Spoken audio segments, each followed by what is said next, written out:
예하! 라라 아빠입니다. 오늘은 아프다고 말해줘 같이 리뷰해 보려고 해요. 웹드라마인데 재밌어요. 저는 재밌게 보고 있고요. 수의사가 제작했는데 잘 됐으면 하는 마음이 있어요. 아, 저건 보호자분께서 직접 치우셔야지 저희한테 이러시면 안 됩니다. 그런 일 하라고 여기 앉아 있는 거 아니야. 네, 지금 어떤 상황인지 알겠죠? 동물병원에서 자기 아이가 변을 봤는데 치워라.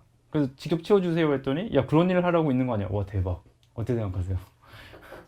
이 방송을 보고 계신 분들 중에 이런 분들 안 계시겠죠? 아무튼 이러시면 안 돼요. 이거는 기본적인 매너잖아요. 그죠?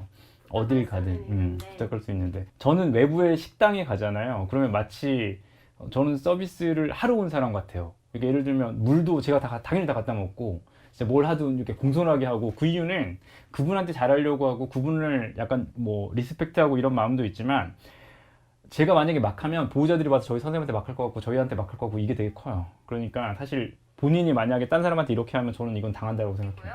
보호자분께서 대소변 직접 치워주셔야 직접 됩니다. 치워야 된다. 그리고 아이 너무 오래 방치하시면 주변 보호자분들께 피해가 가니까요. 케이지 안에 담아주시면 그래, 케이지 안에 있거나 안고 있어야죠. 우리 애는 그런 답답한 거 답답한 거 싫어한다. 싫어하는데. 그리고 너 말이야. 아까부터 계속 꼬투리 잡는데 내가 유튜브 보고 좋은 곳이라고 해서 왔더니만. 대박.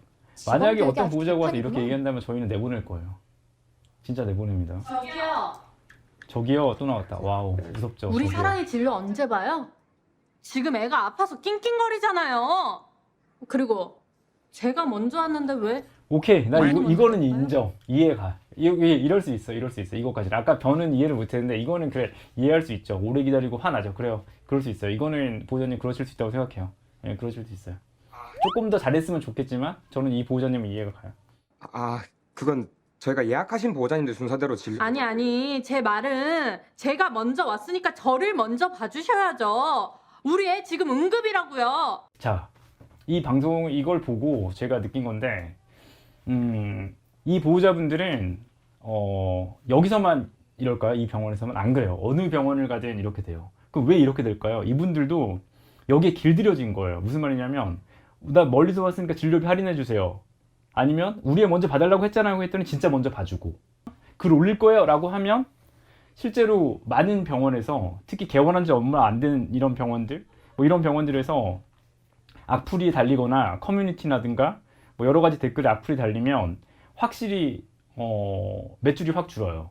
그러다 보니까 거기에 대해 대응하는 뭐 병원을 대변하는 약간 이런 변호 같은 팀도 있을 수가 있고, 어떻게 해야 될지 병원 나름대로의 매뉴얼이라든가 뭐 이런 것들이 있을 수가 있는데요. 그래서 이분들은 다른 곳에서 소리 지르고 화를 내고 인터넷에 댓글 단다고 얘기하고 내가 커뮤니티에 뭐 할 거라고 얘기하고 뭐 이렇게 한 게 통한 거예요. 그래서 어떤 보상을 받고, 진료가 길어진 거에 대한 보상을 받고, 뭐 진단이 이렇게 된 거에 대해서 인터넷에 글을 써서 어떤 보상을 받고 뭘 받고 이렇게 되다 보면 이분들은 딴 데 가서 당연히 또 그렇게 하거든요. 그러니까 동물병원이 약간 보호자님을 더 이렇게 뭐 나쁜 쪽으로 얘기하면 극성으로 만드는, 이렇게 기질로 만들 수 있는 부분이 있다고 저는 생각해요. 그럼 저희 병원 같은 경우는 저도 그랬어요. 이런 거에 흔들렸어요. 왜냐면 악플이 세게 달리면 그걸 보는 것도 너무 마음이 아프기도 하고, 실제로 매출이 줄기도 하고, 야, 그 병원에 수술하면 잘못된대 막 이런 얘기가 인터넷에 있으면 어떤 보호자님은 막 3일 만에 20분이 넘는 분한테 쪽지를 보내고 막 댓글을 몇십 개를 달고, 뭐 이런 일이 벌어지면 확실히 뭐 수술이 취소된다든가 아니면 수술 예약이 막 안 잡힌다든가 뭐 이런 것들이 있어요. 왜냐면 저희 병원 수술은 여러 명이 한꺼번에 들어가기 때문에 항상 하루에 몇 명의 수술을 일정적으로 해야지 병원이 유지가 될 수 있는데, 그런 게 막 확확 줄거나 이렇게 돼요. 그래서 그런 거에 병원에서는 어느 정도 민감하게 대응할 수밖에 없는데, 저도 그랬던 시기가 있고. 그런데 이제는 사실 저희 병원은 그걸 넘어섰어요. 동물병원에 합병증이나 뭐 수술을 했는데 문제가 안 생긴다, 그 동물병원 내과 선생님은 오진이 전혀 없다, 그 선생님 내과 선생님은 뭐 완벽하게 넓은 시야로 모든 진료가 다 99.99% 잘 된다, 이런 절대자가 있다, 없어요. 사람 의사도 없고요, 동물 의사도 없습니다. 다만 10% 정도 합병증이 생긴다라고 했을 때 수술 후에 나는 10% 이상이니까 괜찮아, 이런 수의사가 있고, 생겼어 라고 했을 때 그걸 자기 책임으로 받아들이고 어떻게든 더 공부하고 연구해서 더 나아지려고 하고 문제가 생긴 아이를 끝까지 책임지려고 하는 수의사가 있는 거예요. 그러니까 저희도 그 실프로를 생기는 문제를 1%로 줄이기 위해서 정말 외과 전공의들이 같이 수술하고 여러 명이 같이 수술하고 실제로 문제가 생기면 정말 진심으로 사과드리고 좋아지게 하려고 노력을 많이 하고 있는데요. 여기에 집중하려고 해요. 여기에 병원 시스템을 정비하고 계속 여기에. 그래서 인터넷에 예은동물병원 쳐서 들어가 본 지는 되게 오래됐고 커뮤니티에 예은동물병원 뭐 예은 이응 이젠 안 쳐요. 아예. 왜냐면 일희일비할 게 없거든요. 저희는 여기에만 치료의 본질에만 집중하는 거고 어차피 문제가 생기는 거는 필연적으로 조금씩은 따라올 수밖에 없기 때문에 그걸 줄이려고 노력하고 그 일이 생겼을 때 거기서 엄청난 교훈을 얻고 책임을 지고 그 환자가 나아질 수 있도록 할 거고요. 그래서 저희 병원에서 아까 방금 같은 상황이 만약에 벌어지잖아요. 보호자님이 저희 기준에서 선을 넘었다라고 생각이 되잖아요. 데스크에 반말을 한다든가 뭐 말을 너무 함부로 한다든가 같이 일하는 선생님들한테 너무 이렇게 하면 저희 병원 매뉴얼은 전화를 끊어요. 그리고 제가 전화를 하게 돼 있는데 만약에 저희가 전화를 하는데 도저히 보호자님이 대화가 이렇게 잘 안 되실 것 같은 분이다 그러면 저희는 그냥 다시 상대하지 않아요. 정말 죄송한데도. 왜냐면 그러면 어떻게 될까요? 이분은 굉장히 화가 많이 나셔서 댓글을 엄청나게 다실 거고 쪽지를 엄청나게 보내실 거고 뭘 하시겠죠. 그러면 또 병원에 어느 정도 피해가 오겠죠. 괜찮아요. 그 궁극적으로 길게 보면 장기적으로 보면 그런 일이 있어도 요즘 보호자님들께서는 워낙 수준이 높아지셔서 저는 그거는 극복될 수 있다고 믿어요. 그리고 저희 병원이 대표적인 그런 사례라고 생각을 해요. 그리고 보호자님들께서도 만약에 진료를 받다 보면 어쩔 수 없이 화가 나는 상황, 도저히 받아들이기 어려운 상황, 이런 상황이 있을 수 있거든요. 이때 만약에 감정적으로 대하시면 보호자님 마음과 그리고 아이한테 실질적으로 얻는 이득은 적어요. 왜냐하면 보호자님이 뭐 하루 이틀 아니면 길게는 일주일에서 한 달 정도 화가 난 마음으로 계속 동물병원에 대해 있게 되면 아이한테 온전히 사랑을 못 주잖아요. 그 아이의 하루하루는 너무나 농밀하고 너무나 소중한데 오늘 24시간은 너무나 중요한데 그 24시간 동안에 20시간 동안 계속 분노와 화와 이런 마음이 아이한테 느껴질 수 있으니까 아이도 슬퍼할 수 있고 보호자님도 아이한테 소중한 하루를 놓치게 되는 거니까요. 그래서 감정적으로 대하시는 것보다는 일단 그 병원 원장을 찾는 게 중요해요. 아무래도 결정권자랑 이야기를 하면 더 좋겠죠.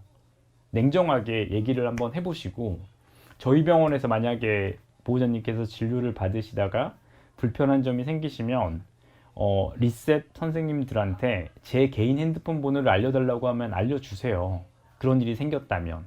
그러면 그때 저한테 개인적으로 연락을 주시면 저는 뭐 산전수전 다 겪었으니까 동물병원에서 일어나는 여러 일들 다 겪었으니까 원사이드하게 일방적으로 하거나 뭐 그러진 않아요. 병원에서 절대로.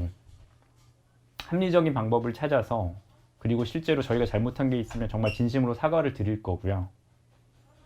그 상황이 뭐 불가피하든 뭘 하든 일단 벌어진 그 사태에서 더 아이를 위해 가장 좋은 방법으로 나아질 수 있도록 저랑 보호자님이랑 같이 불편해도 같이 대화를 하면서 해결해 나가려고 하는 게 가장 중요하다고 생각이 돼요. 그래서 만약에 진료든 아니면 어떤 서비스든 문제가 생겼을 때는 그 병원 원장님하고 같이 얘기를 하는 게 좋을 것 같고 저희 병원 왜냐면 거기서 근무하는 페이 수의사 선생님이나 일반 테크니션 선생님들한테 절대로 함부로 하시면 안 돼요.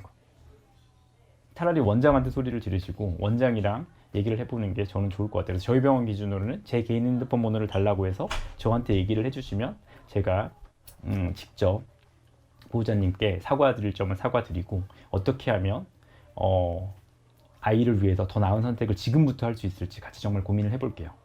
제가 수의사를 뽑을 때 제일 중요하게 생각하는 거는 잘생긴 얼굴이 아니라 아이를 얼마나 아끼냐는 마음이에요. 이 애티튜드와 태도가 되게 중요하거든요. 근데 대부분의 수의사 선생님들이 물론 일부는 안 그렇지만 대부분은 정말 아이를 엄청나게 아끼고 내 환자에 대한 사명감이 엄청나신 분들이에요.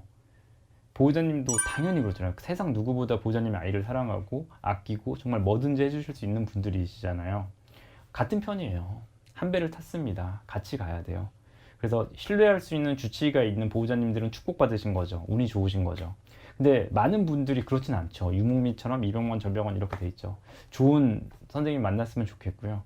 너무 수의사를 돈 밝히는 사람, 나쁜 사람 이렇게 프레임으로 보면 사실 모두가 다 그렇게 볼 수가 밖에 없어요. 근데 물론 그런 분들도 많이 계시겠죠. 하지만 정말 좋으신 분들도 주변에 많으니까 그런 분들을 우리 사랑하는 보호자님들께서 꼭 만나셨으면 좋겠고요.